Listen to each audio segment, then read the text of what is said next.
శాలిని చాలా కోపంగా క్రాంతి దగ్గరికి వచ్చి తన మొహం మీద కొన్ని పేపర్స్‌ని అయితే పడేస్తూ ఉంటుంది. "ఏంటి క్రాంతి నువ్వు ఏం చేస్తున్నావు?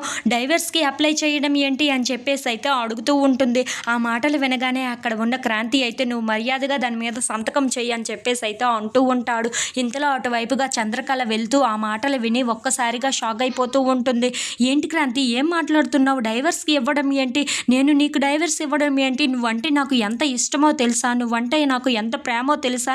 నేను నిరూపించుకోవాలంటే ఏం చెయ్యాలో చెప్పు క్రాంతి" అని చెప్పేసి అయితే అడుగుతూ ఉంటుంది.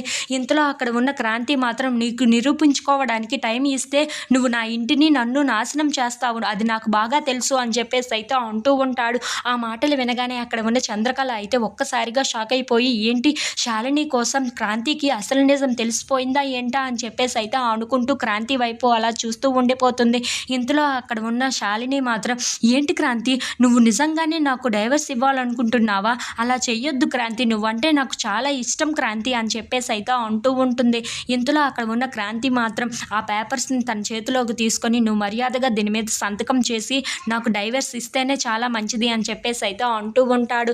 ఇంతలో అక్కడ ఉన్న శాలినికి చాలా కోపం వచ్చేసి "నేను ఇంత బ్రతిమలాడుతున్నాను అని నువ్వు చెట్టెక్కుతున్నావు కదా! సరే అయితే నీకు దీని మీద సంతకమే కదా కావాలి. నువ్వు నేరుగా తీసుకొని వెళ్ళి ఈ పేపర్స్‌ని నువ్వు అత్తయ్య గారి ముందు పెట్టి నువ్వు అసలు ఎందుకు విడాకులు ఇవ్వాలనుకుంటున్నావో, అసలు దానికి గల కారణం ఏంటో మొత్తం అన్నీ వివరిస్తే నేను ఖచ్చితంగా దీని మీద సంతకం చేస్తాను" అని చెప్పేసి అయితే అంటూ ఉంటుంది. ఆ మాటలు వినగానే అక్కడ ఉన్న క్రాంతి అయితే ఒక్కసారిగా షాక్ అయిపోతూ ఉంటాడు. ఏంటి శాలిని ఇలా మాట్లాడుతుంది, అందరికీ చెప్పమంటుంది ఏంటి అని చెప్పేసి అయితే అనుకుంటూ ఉంటాడు. ఇంతలో అక్కడ ఉన్న చంద్రకళ అయితే వాళ్ళిద్దరి మాటలు వింటూ అలా ఒక్కసారిగా ఉండిపోతూ ఉంటుంది. ఇంతలో అక్కడ ఉన్న శాలిని మాత్రం "అవును క్రాంతి, నువ్వు ఇంట్లో ఉన్న వాళ్ళందరి దగ్గరికి ఈ పేపర్స్ తీసుకొని వెళ్ళి నువ్వు నాకు ఎందుకు విడాకులు ఇస్తున్నావో చెప్పు, అప్పుడు నేను సంతకం చేస్తాను" అని చెప్పేసి అయితే తన ముఖం మీద పడేస్తూ